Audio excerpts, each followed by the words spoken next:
With the primary supplier of lethal injection drugs no longer manufacturing them and nobody else stepping up to do so, or at least to ship them to the U.S. once they had, states and prison systems all across this country sort of panicked. At least 13 of them reported current or anticipated shortages of the thing they used to kill their prisoners. The executions continued through this last winter and spring, but not without headlines warning of an accidental and unanticipated end to the death penalty in America because we no longer had the means to kill people by our chosen methods. The situation got so absurd that at one point in the fall, before Britain banned the export of lethal injection drugs, the BBC ran a headline that made you ask, what country is this? What century is this? The headline was this: lethal injection drug sold from UK driving school. An unlicensed company was selling lethal injection drugs out of a driving school in West London to corrections departments in the United States of America. At least one state, Arizona, reportedly killed a prisoner using drugs imported from the driving school. The federal government responded by seizing the illegally imported lethal injection drugs in at least 3 states.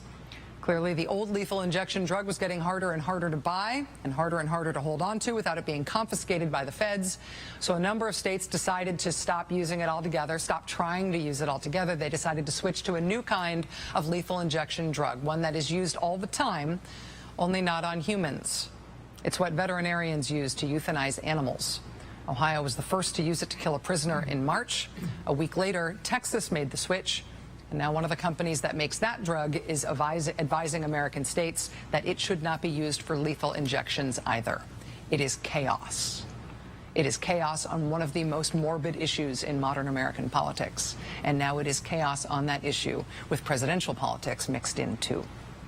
Joining us now is former New York Times columnist Bob Herbert. He is a distinguished senior fellow at Demos and a contributor to PolicyShop.net. Bob, it's great to see you. Thanks for being here. You too, Rach. How are you? I'm all right. Fired up as usual. As usual. I've always been fascinated by death penalty politics, in part because it is a mix of the practical and the profound.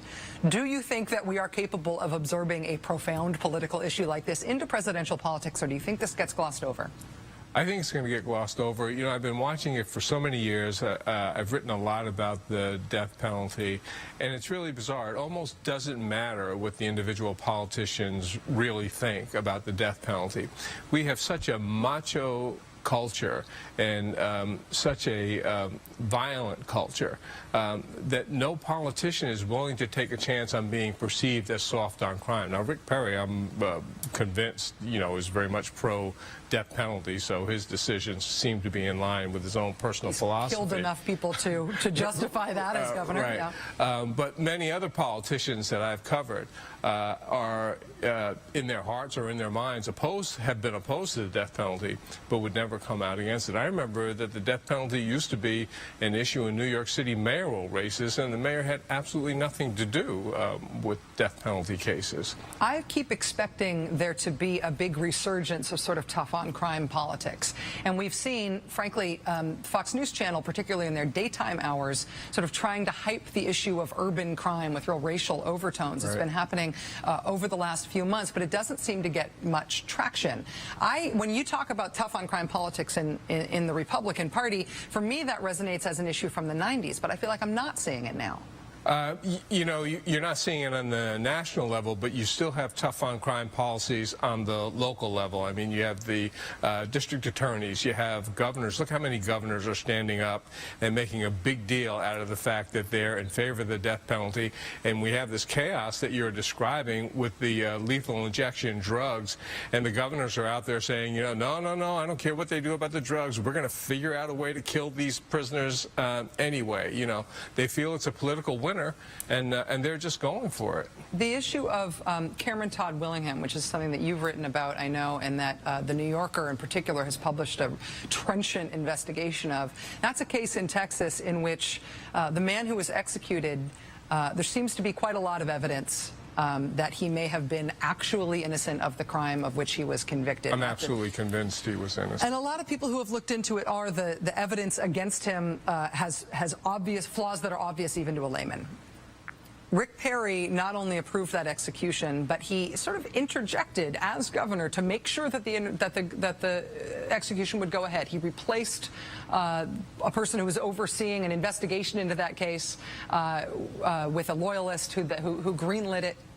If Rick Perry is going to be a contender, do you think that could be an issue for him from the left? I don't think so, because I frankly don't think the left is going to push candidates on the death penalty issue. I think they should, and I think one of the important aspects of this story that gets overlooked, and which the left should be pushing as well, is the importance of Supreme Court appointments. So the right has understood for decades how important this has been, and they've been working in the trenches to gain control of the federal courts for the longest time.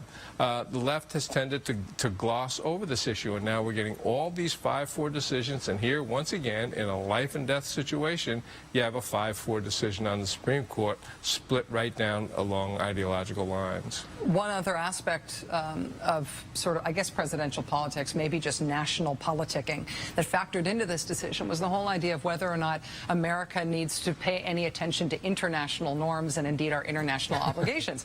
It is law, because we are signatories to the Vienna Convention, that we need to provide consular access to people who are arrested and charged with serious crimes in this country.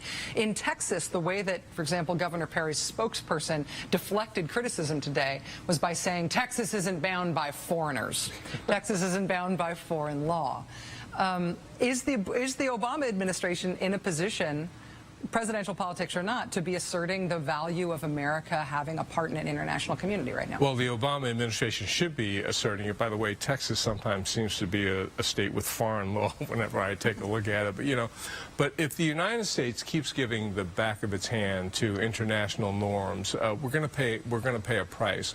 We're already perceived in many parts of the world as a barbaric nation, you know, because of our military incursions, our military posture, because of this death penalty issue, which resonates so strongly in other places, much more strongly than it does among ordinary Americans. And, you know, and then people aren't talking about it anymore, but all the problems that we had with torture and with detainees and that sort of thing. And I think that it has taken a toll, and it's going to continue to take a toll, and we really need to be paying more attention to the way the rest of the world perceives us.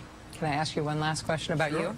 How's your life since leaving the New York Times? Oh, I'm loving it. You know, after more than 4 decades on those deadlines, day after day, week after week, you know, it's really great. Working as hard as ever, but you don't have those constant deadlines. I have to say, I miss reading you. Every time your column would come out, I miss that, but I can tell that you're happy with what you're doing now. So it's great to see you, and it's good to see you in this in such good health. Thanks, Great. Bob. Thanks so much, Rachel. Appreciate it. Bob Herbert is now a distinguished senior fellow at Demos. He's also a contributor to PolicyShop.com.